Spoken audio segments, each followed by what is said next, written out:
Just about every year, one of the hottest and most controversial topics at the state capitol is consolidation. That's shrinking the number of school districts in the state to save money.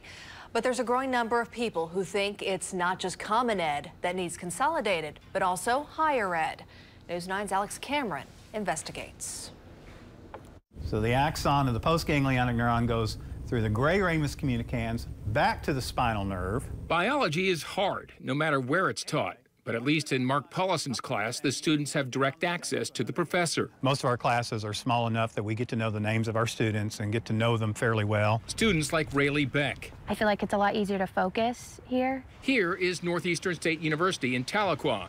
Beck was leaning toward OSU, but being from Southeast Oklahoma, decided to at least visit NSU. It seemed like a family, more close-knit, so I really like that. Now I'm here.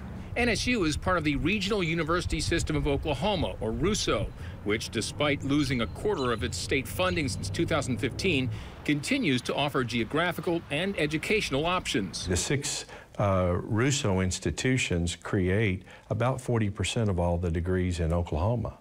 So we're really a critical part of the system. But it's a system that some conservatives say is too big, bloated by self-serving lawmakers. You know, there's no greater monument to the good old boy system that reigned in Oklahoma for decades than the current higher education footprint. Counting each higher ed campus and all the career techs, Oklahoma has 80 public institutions of higher learning. Per capita, that's second most in the country, which critics say would be okay if Oklahoma were also about second per capita in bachelor's degrees earned.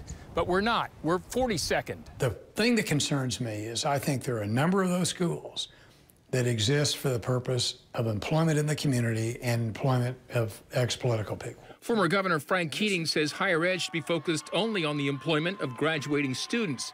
He says a BRAC process, similar to what's been used to consolidate the nation's military bases, could cut redundant overhead and facilities and also cut degree programs that don't lead to jobs. We have to ask these questions. Are we basically, I don't mean this to be disrespectful, but giving a degree in blotting, erasing, and advanced pencil sharpening? I mean, some of these degree programs, they don't hire anybody out of those. In my world, there are no bad degrees. NSU's president points out a task force just completed a study of higher ed with plans for efficiency and cost reduction already being implemented.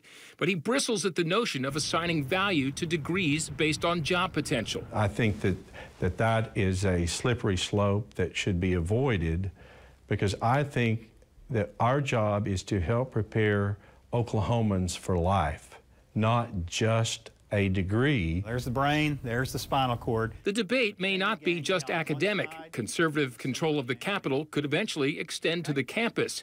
Students like Beck say Oklahoma needs schools like NSU and hope state leaders are smart enough to see that. I think they should keep doing what they're doing. In Tahlequah, Alex Cameron, News 9.